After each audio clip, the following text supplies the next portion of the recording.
The film is based on a true story. India, the city of Agra, in the year 1887. A young man named Abdul Karim Praise then heads to the central city prison where he meets with an envoy from England. Mr. Tyler informs Abdul that the Royal Court of England was very pleased with the carpets he sent. As a token of appreciation, Abdul is sent to Britain to personally present Queen Victoria with a moher, a ceremonial coin.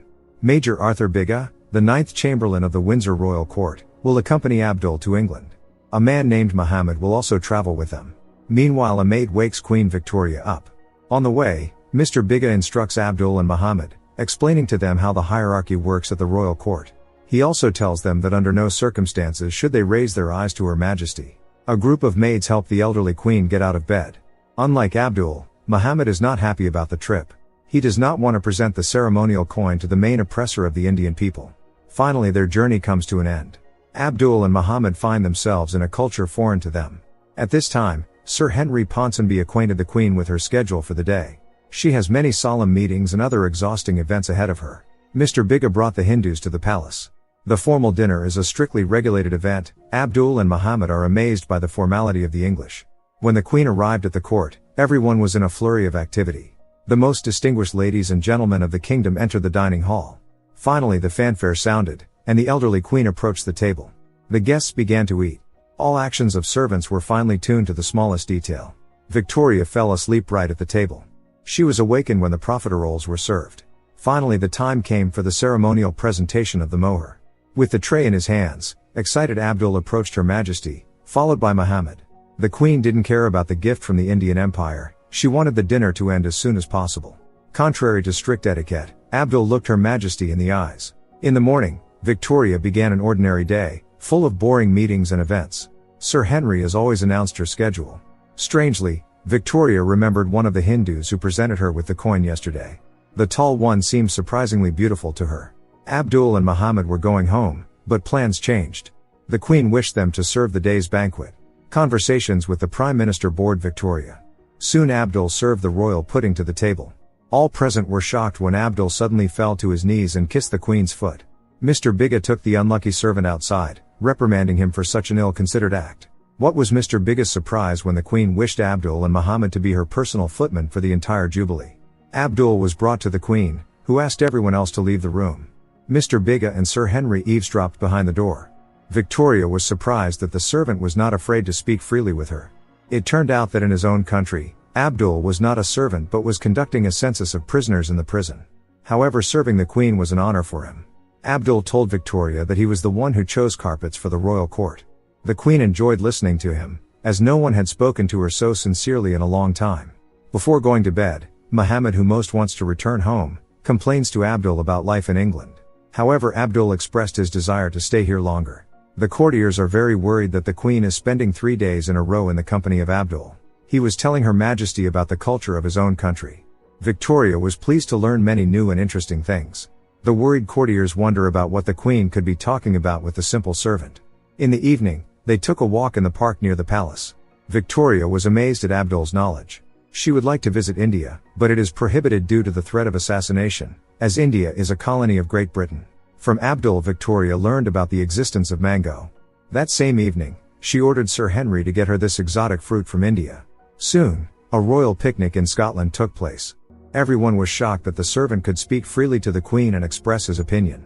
Due to the rain, the picnic had to be interrupted.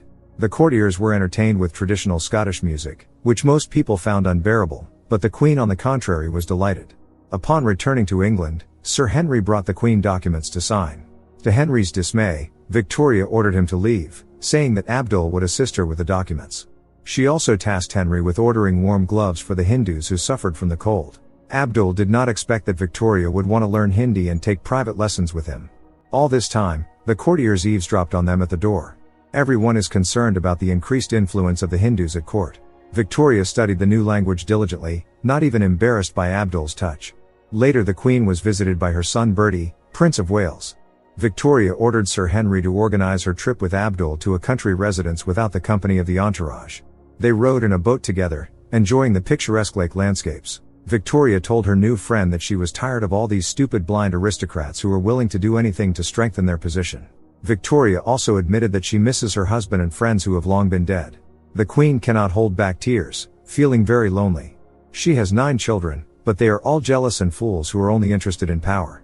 Abdul calmed the Queen, saying that the meaning of life is in serving others. It turned out that Abdul was a Muslim, even though he lived in India. Victoria became very interested in this religion.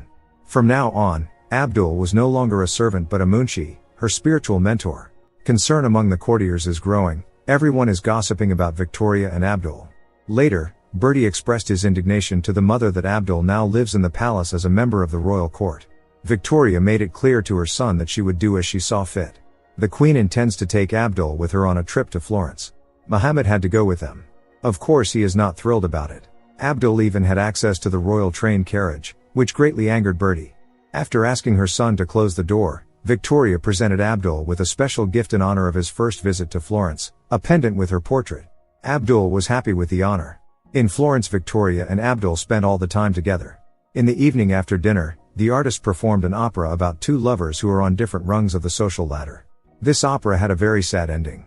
Abdul suggested that the Queen sing a song herself. She was embarrassed, but agreed. After the performance, everyone raised their glasses to the Queen, who seemed to have rejuvenated lately. Victoria had too much champagne. When they were alone, Abdul invited his Queen to dance. Victoria confessed that she had not been so happy for a long time.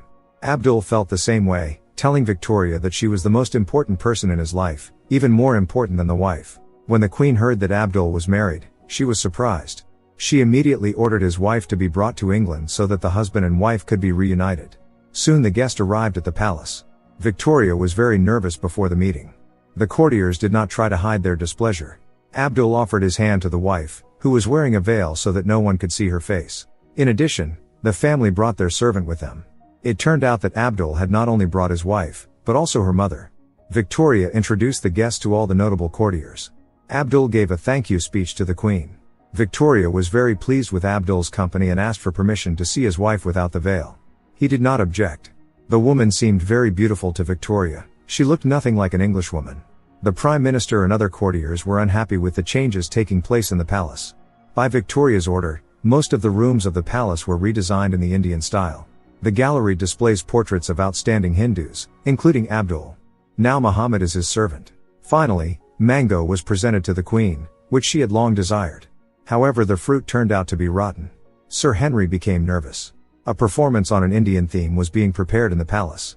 Muhammad believes that Abdul has gotten involved in a dangerous game, as many noble people in England now wish him harm. All courtiers gathered in the auditorium. The Queen wished for Abdul's wife to sit beside her instead of the son. The performance began, in which Abdul played the role of the Persian Sultan. Sir Henry could not bear it and took a sedative. Victoria, on the other hand, was delighted and applauded. The rest of the audience reluctantly followed suit. Before leaving, the angry Lord Salisbury instructed Sir Henry to immediately eradicate Indian culture from the royal court. That same evening, Sir Henry conveyed to the Queen the Prime Minister's concern about Abdul's increasing influence at court. However, Victoria believes that they owe much to the Hindus, as they once helped England suppress the rebellion. It was only now that the Queen learned that it was actually Muslims who raised the rebellion when the rumor spread that their rifles were smeared with pig fat. More than 2,000 British soldiers died. Victoria realized that Abdul had been deceiving her all this time. She could not believe that the person she trusted completely had betrayed her. The courtiers were happy to hear that Her Majesty had decided to send Abdul out of the country. Returning to her chambers, Victoria was very upset and depressed. She had grown very attached to Abdul, so his betrayal caused her even greater pain. Having calmed down, Victoria called for her servant and ordered a carriage to be prepared. In the middle of the night, the Queen found Abdul and told him that despite her sorrow, she forgives him. She understands that he was trying to protect her. It was decided that Abdul would stay in England. The only thing that worried Victoria was that his wife had not yet become pregnant. The next morning, she ordered her personal doctor to examine Abdul's wife. Learning that the mother had forgiven Abdul, Bertie was furious and instructed Sir Henry to find compromising information about the Hindu. Dr. Reed was going to examine the woman, but Abdul could not allow her to reveal her face to a stranger. Meanwhile, Bertie and Sir Henry were trying to extract compromising information about Abdul from Muhammad in exchange for money and a return home. Muhammad made it clear that he was not going to collaborate with the British occupiers, whom some miserable servant from India had fooled. Victoria realized that intrigues were being woven against Abdul behind her back. She uncompromisingly ordered Dr. Reed to examine the Hindu and determine the causes of his infertility.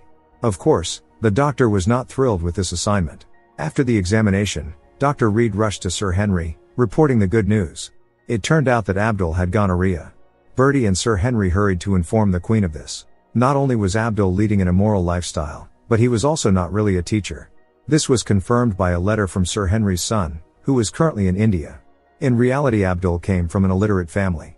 He didn't even go to school and worked as a simple clerk in a prison. But Victoria did not want to listen to the words of all these schemers who were most afraid of losing their power and influence at court. Her Majesty forced her son and the others to apologize to Abdul. She also announced her intention to knight him so that he would have official regalia. Everyone was deeply shocked by what they had heard. Unable to contain himself, Dr. Reed shouted in a burst of emotion that Abdul had gonorrhea. However, Victoria was not at all perturbed by this. Ordering the doctor to treat Abdul, the Queen dismissed everyone from her office. Upon learning that Her Majesty intended to knight Abdul at the next ceremony, the courtiers were outraged. Someone had to tell the Queen about this.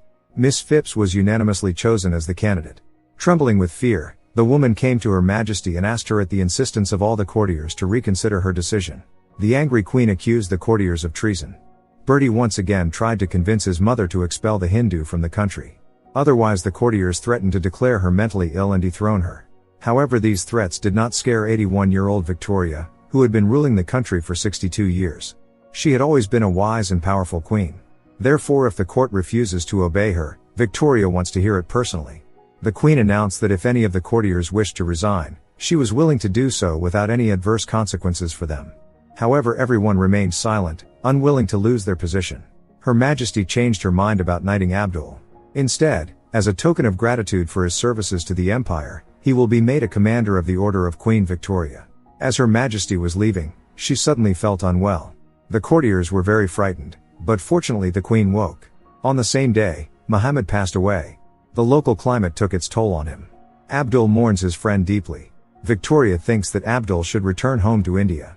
The Queen feels that she does not have long to live. When she passes away, there will be no one to protect Abdul. However, Abdul objected to this decision, not wanting to leave his queen. They held hands. It was becoming increasingly difficult for Victoria to attend official ceremonies. Her health was deteriorating. Soon the Queen's condition worsened. She couldn't even get out of bed. In her delirium, Victoria called for Abdul. The courtiers allowed him to enter the royal chamber so that Her Majesty could say goodbye to him. Victoria ordered everyone to leave her alone with Abdul. She confessed that she was very scared. The friend took her hand and told her that everything would be alright. Now Victoria will go to a place where it's much calmer. Abdul couldn't hold back his tears. They said goodbye forever. Soon the Queen passed away, surrounded by her son and courtiers. Bertie wept, grieving for his mother. When everyone left the room, Abdul realized that his friend was gone. It made him burst into tears. Now Bertie had to become the next King of England and Emperor of India. Before the funeral, Abdul went to the Queen and read a prayer. Soon the men burst into his temporary residence and took away all his belongings, as well as burned personal notes. Bertie ordered Abdul to leave the country as soon as possible. All Abdul had left of the Queen was the locket with her picture. Returning home, he held it in his hand. In his homeland, he constantly visited Victoria's statue and talked to her.